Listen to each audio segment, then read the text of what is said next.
Law of chemical combination. हमारे कुछ law हैं जो केमिकल कम्बिनेशन यानी केमिकल प्रोसेस होते हैं, रिएक्शन होती हैं, उनके दौरान हमें फॉलो करने होते हैं।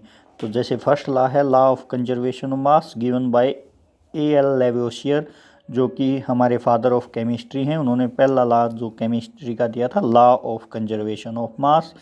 ये क्या कहता है? It state that in all physical and chemical change the total mass of reactant is equal to total mass of product.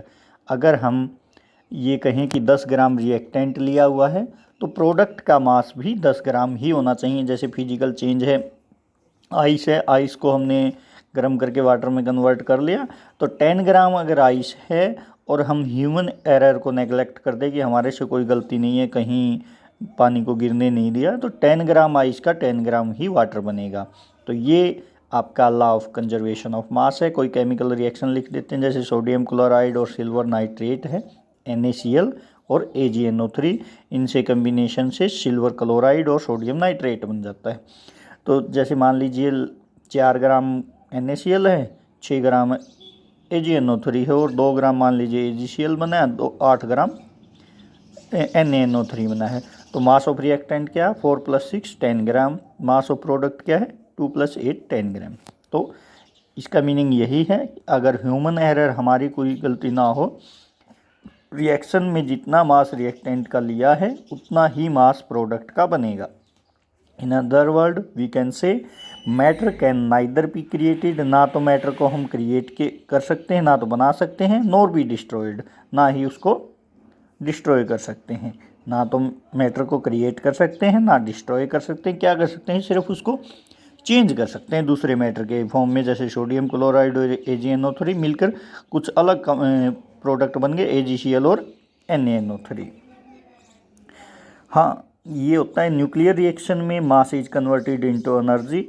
Nuclear जो रिएक्टर होते हैं उनमें जो मास है, कुछ मास वो कन्वर्ट हो जाता है एनर्जी में। तो वहाँ न्यूक्लियर रिएक्शन के लिए so we can say that total sum of energy and mass is constant. Total sum of energy and mass is constant, यानी मैटर तो कांस्टेंट ही रहेगा। तो ये था आपका first law, that all physical and chemical changes total mass of reactant is equal to that of products. Try for this KClO3 that will give KCl plus KClO3 है, potassium chlorate होता है, KCl + O2 देता है। मान लीजिए 4.9 ग्राम KClO3 था, इसने दिया 2.96 ग्राम, 1.9 ग्राम 1.94 ग्राम आपका ऑक्सीजन है। तो शो करो कि this reaction follow law of conservation of mass. तो आप बता सकते हो कि यहाँ total mass of reactant is equal to total mass of product, so this reaction follow law of conservation of mass. Next, second law of constant composition. Composition मतलब बना है, जिनसे मिलकर बना है। ऑफ और डेफिनेट प्रोपोर्शन, आपने कंपाउंड देखे थे, कंपाउंड हमेशा डेफिनेट प्रोपोर्शन ऑफ मास से बनते हैं। तो वो ये वही लॉ है। It state that A chemical compound is formed from same element. अगर मैं ये इन्हें फिक्स रेशियो बाय मास, अगर आपको ये कहूँ कि CO2 है, तो CO2 हमेशा सेम एलिमेंट कार्बन और ऑक्सीजन से बनेगा। कहीं भी बना ले, उसको लैब में जनरेट कर ले या नेचुरल बनती हो CO2 कहीं से नेचर में बनती हो, तो उसमें कार्बन और ऑक्सीजन ही होंगे। और कार्बन और ऑक्सीजन का जो मास का रेशियो है वो सेम रहेगा। जैसे कार्बन 12 पे है, ऑक्सीजन 32 पे है, तो कार्बन का यहाँ मास 3:8 में आ जाएगा, कार्बन और ऑक्सीजन का रेशियो। ऐसे ही वाटर है, हमेशा किससे बनेगा? ऑक्सीजन और हाइड्रोजन से बनना है, और इनका मास का रेशियो फिक्स रहना 1:8। तो लॉ ऑफ कांस्टेंट कंपोजिशन और डेफिनेट प्रोपोर्शन यही है कि it state that A chemical compound is formed from same element. Chemical compound बनेगा कहीं भी, ऑलवेज सेम एलिमेंट कंटेन करेगा और उनका सेम रेशियो होगा by mass. This law is known as law of constant composition. तो a chemical compound is formed from same element in a fix ratio by mass. This law is known as law of constant composition. Clear है? Next one, law of multiple proportion. Multiple proportion का मतलब क्या है? Multiple मतलब एक से ज़्यादा compound मिलते। बनेंगे। जैसे मैं ये कहूँ कार्बन है और ऑक्सीजन मिलके एक तो कार्बन मोनोऑक्साइड बनाते हैं, कार्बन डाइऑक्साइड बनाते हैं। लॉ ऑफ मल्टीपल प्रोपोर्शन क्या है? जैसे कार्बन और ऑक्सीजन के कितने कंपाउंड बनते हैं? कार्बन मोनोऑक्साइड बना सकता है, कार्बन डाइऑक्साइड बना सकता है। ऐसे नाइट्रोजन और ऑक्सीजन की मैं अगर बात करूँ, nitrogen NO, nitrogen monoxide, nitrogen dioxide, N2O3, N2O4, ऐसे कई कंपाउंड बनते हैं। तो हमें क्या बताना इसमें? It state that when two element combine to form two or more element. जब it state that when two elements, दो एलिमेंट कंबाइन करके दो या दो से अधिक कंपाउंड बनाएंगे।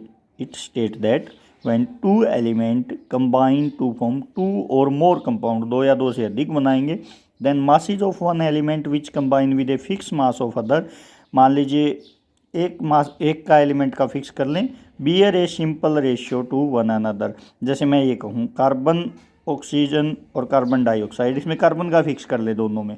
कार्बन का मास 12, इसमें भी 12। ऑक्सीजन का इसमें क्या है 16 और इसमें ऑक्सीजन का 32।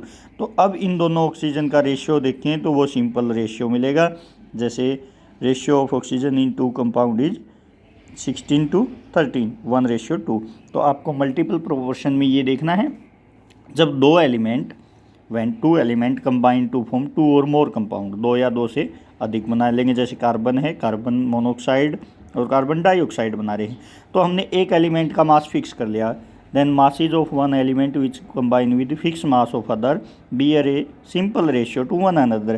तो हमने यहाँ कार्बन का तो फिक्स कर लिया और दूसरे के जो बचा है एलिमेंट, उसके दोनों कंपाउंड में रेशियो देख लो, वो एक सिंपल रेशियो मिलेगा, सिंपल होल नंबर रेशियो।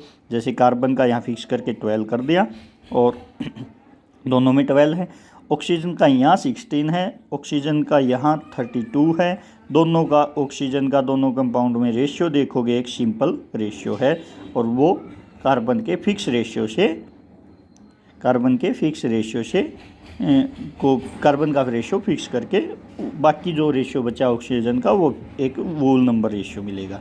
ऐसे ही आपको कंपाउंड ट्राई करने नाइट्रोजन और ऑक्सीजन के।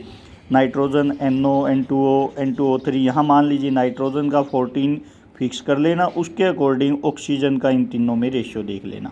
क्या करना है, नाइट्रोजन का यहाँ 14 फिक्स कर लेना, तो 14 के अकॉर्डिंग इसका निकाल लेना और 14 के अकॉर्डिंग इसका ऑक्सीजन कितना आएगा वो निकाल लेना। फिर आपको नाइट्रोजन तो फिक्स कर लिया 14, अब आपको ऑक्सीजन का इन तीनों में रेशियो चेक कर लेना है। तो ये है लॉ ऑफ मल्टीपल प्रोपोर्शन। फिर बता देते हैं कि दो एलिमेंट जैसे कार्बन और ऑक्सीजन चूज कर लिए, combine to form two or more compound, दो या दो से अधिक कंपाउंड बनाएंगे, तब masses of one element which combine with fix mass of other. हमने एक को फिक्स कर लिया और उसका दोनों कंपाउंड में दूसरा बचा जो एलिमेंट है उनका आपस में रेशियो देख लेना है, वो एक सिंपल रेशियो मिलेगा। जैसे कार्बन और ऑक्सीजन में, कार्बन डाइऑक्साइड में कार्बन का फिक्स कर लिया दोनों में कि 12 है, इसके कॉरस्पॉन्डिंग ऑक्सीजन का यहाँ 16 है, यहाँ 32 है। इन दोनों में फिर कार्बन का तो फिक्स ही है, ऑक्सीजन का आपस में रेशियो देख लो, 1:16:32, 1:2, जो कि एक सिंपल रेशियो है। ये बस इसने बताया था।